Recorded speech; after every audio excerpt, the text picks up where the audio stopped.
What's going on, you guys? So I've been thinking about sidearm a lot lately, you know, thinking about getting distance, backhand distance in general, and I was thinking to myself, how am I actually throwing the disc when I'm throwing sidearm? Because personally, when I go play at a tournament or a course, I feel like I have one of the best sidearms out there, and that's because I've been only throwing sidearm for a very long time, and putting backhand into my golf game is relatively new. So at least around this area, I feel like I have one of the best sidearms to watch. And that doesn't mean I throw it the farthest. It means like I have the most control.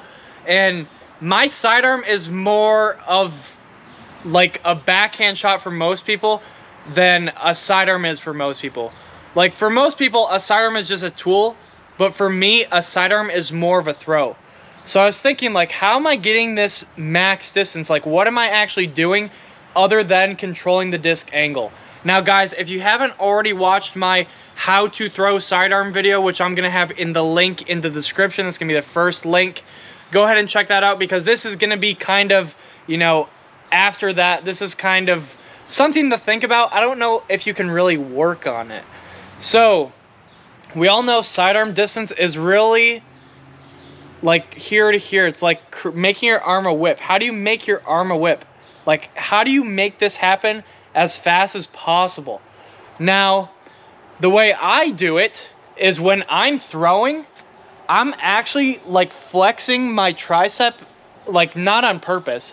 It is just happening.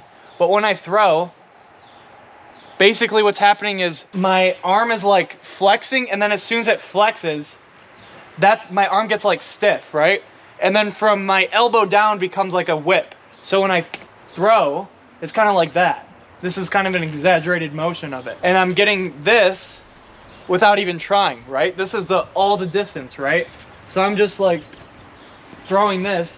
And that's why I think a lot of pros get like sore elbow, but it's actually your tricep. It's just like kind of like way down here. And also it could be like the whipping motion that's making your elbow sore, but it's really your tricep that's sore. So that's at least for me. Now I know Jeff Bennett, I don't know really if he does it anymore, he actually tore his rotator cuff. So maybe he has the most whip out of everyone ever in disc golf. So he was able to whip, I assume, from his shoulder down, make his whole arm a whip. So I don't really know how far he was able to throw sidearm. My longest measured throw, which is on video, is 500 feet in a flat field, but with a really understable katana. So the next thing I was gonna say is, for sidearm, at least personally, I prefer really flippy discs because I like to almost throw nose up and kind of like start it out to the right and do like a mini hyzer. Like for max distance, I'm kind of doing like a mini hyzer flip where I barely start on hyzer, it's almost flat, and then it hangs way left and then comes back right. So I think that's the secret to my sidearm distance. And now obviously you shouldn't be trying to like hurt yourself doing this. This is kind of just something I do naturally when I throw. I'm not really trying to flex my tricep, but you know, after throwing multiple rounds or when I get sore, I know for sure this is definitely what I'm doing. You can see some of these videos in slow motion when I'm throwing. My arm actually gets like straight for one frame, like a very split second, because when I'm throwing, the whole whip happens when my tricep flexes for like a quarter of a second. So when my tricep flexes, that's when all this action is happening. So I'm not actually like, I'm not like coming up to the tee and going like that. I'm kind of doing it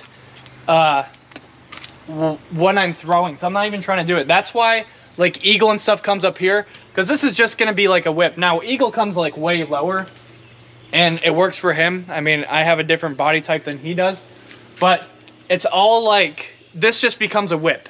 Like elbowing down just becomes a whip. And that's kind of like what's happening during the sidearm. And that's kind of my analysis. I might be wrong. There might be a right way to throw sidearm, but this is how I throw sidearm, and that's kind of, you know, what I've come to realize. That's exactly what's going on. So with all that being said, I would say before a round, obviously, like, you know, stretch your rotator cuff with a band or just a towel. You can use a towel. Just go like this. Keep your elbow to your side, stick your chest out, get that rotator cuff. But I would say The most important muscle to actually stretch is your tricep. Like if you're throwing any forehands, even backhands, I mean, Simon had overused tricep, I guess. He was throwing it so hard, and with his technique, he's actually using tricep. You know, maybe it's similar to the sidearm. He's just getting so tight and it's coming out real quick like that. Maybe that's what Simon does. I don't really know what Simon does. I want to learn what Simon does. But anyways, guys, hopefully you learned something in this video. If you did, make sure to leave a like, leave a comment down below. What do you think? And I'll see you in the next one.